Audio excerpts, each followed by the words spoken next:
یہ بہلول بھی اسی قبیلے کا فرد تھا، دجلہ کے کنارے مٹی کے گھروندے پاؤں پہ بناتا ہے اور انہیں مسمار کر دیتا ہے۔ وہ کبھی آپ نے دیکھا ہوگا کہ بچے ریت میں اپنا پاؤں رکھ کر کے اوپر سے ریت تھپک لیتے ہیں اور پھر پاؤں ہولے سے نکال لیتے ہیں، بچ جائے تو بڑے خوش ہوتے ہیں، اور جب کھیل ختم ہو جاتے ہیں تو اسے گرا دیتے ہیں اپنے ہاتھوں سے۔ بہلول بھی اسی شغل میں لگا ہوا ہے۔ بہلول یہ کام کر رہا ہے، گروندے بناتا ہے گراتا ہے، گروندے بناتا ہے گراتا ہے۔ بادشاہ گزرا، پوچھا بہلول کیا کر رہے ہو؟ ہنس کے کہا جنت کے مکان بنا رہا ہوں۔ کہا بیچتے ہو؟ ہاں بیچتا ہوں۔ کتنے کا؟ 10 روپے کا، سیل لگائی ہوئی ہے۔ بادشاہ مسکرا کے گزر گیا، دیوانہ ہے، مجنوں ہے، اپنی موج میں لگا ہے۔ پیچھے سے ملکہ زبیدہ بھی آ رہی تھی، اس نے بھی دیکھا، کہا بہلول کیا کر رہے ہو؟ کہا جنت کے مکان بنا رہا ہوں۔ کہا بیچتے ہو؟ ہاں 10 روپے کا بیچتا ہوں۔ 10 روپے بادشاہوں کے لیے کیا ہوتے ہیں؟ 10 درہم نکالے، اس کو دیا، اس نے دریائے دجلہ میں پھینک دیا۔ فقیر اتنی دیر تک فقیر نہیں بنتا۔ داتا صاحب فرماتے جب تک مٹی کا ڈھیلا اور سونے کی ڈلی اس کی نظر میں برابر نہیں ہو جاتا۔ اور ایک مکان کے گرد، ایک وہ گھروندے کے گرد دائرہ لگایا، کہا یہ تیرا ہوا۔ ملکہ گزر گئی، بادشاہ بھی چلا گیا۔ شام کو اپنے محل میں پہنچے، بادشاہ سویا، منظر جاگا کہ حشر کا دن ہے، پھر جنت کا منظر ہے، جنت میں بڑے بڑے خوبصورت مکان ہیں۔ ایک مکان تو بڑا ہی اچھا لگا، تو جی چاہا کہ اس مکان کو دیکھوں۔ تو جب قریب گیا تو دروازے پہ لکھا تھا ملکہ زبیدہ۔ شوق سے آگے بڑھا تو دربان نے روک دیا، کہا یہ ملکہ کا ہے۔ کہا وہ میری ہی ملکہ ہے۔ کہا دنیا کے ضابطے اور ہیں، آخرت کے ضابطے اور ہیں۔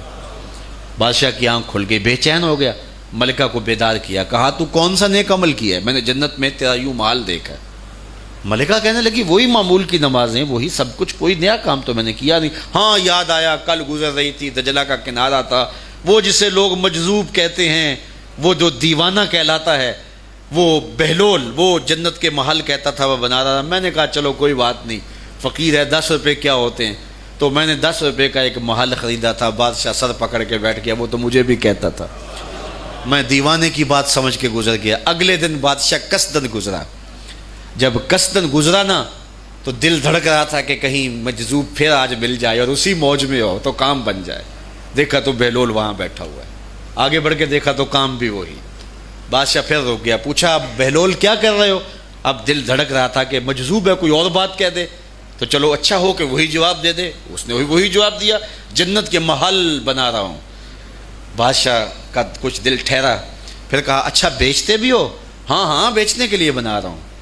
بادشاہ ادھر جیب میں ہاتھ ڈال رہا ہے اور ادھر پوچھ رہا ہے کتنے کا؟ کہا آدھی حکومت لگے گی۔ کہا کل تو 10 روپے کے بتا رہے تھے۔ کہا کل تم نے دیکھا نہیں تھا، آج سودا دیکھ کے لے رہے ہو۔ اللہ تعالیٰ ارشاد فرماتا ہے انما تنذر من اتبع ذکر وخشی الرحمن بالغیب، جو ان ڈٹھے سودے کرتے ہیں، جو بغیر دیکھ کے کرتے ہیں۔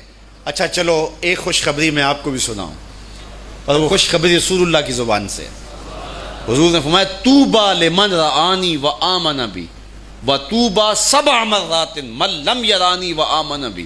فرمایا صحابہ تمہیں مبارک ہو ایمان کی کہ تم نے مجھے دیکھا اور میرے اوپر ایمان لائے، اور کہا انہیں 7 مبارکیں ہوں جنہوں نے مجھے دیکھا بھی نہیں ہوگا اور پھر بھی ایمان لائیں گے۔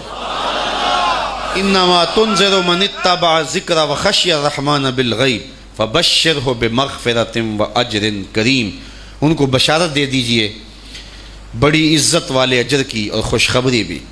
تو جس اجر کو میرا رب بھی کریم کہہ رہا ہے وہ اجر کیسا ہوگا؟ تو یہاں تو لہجہ دم توڑتا ہے اور الفاظ ساتھ نہیں دیتے کہ اجر کریم کی کیا تعریف کریں جس اجر کو میرے رب نے بھی کریم کی صفت سے موصوف کر دیا۔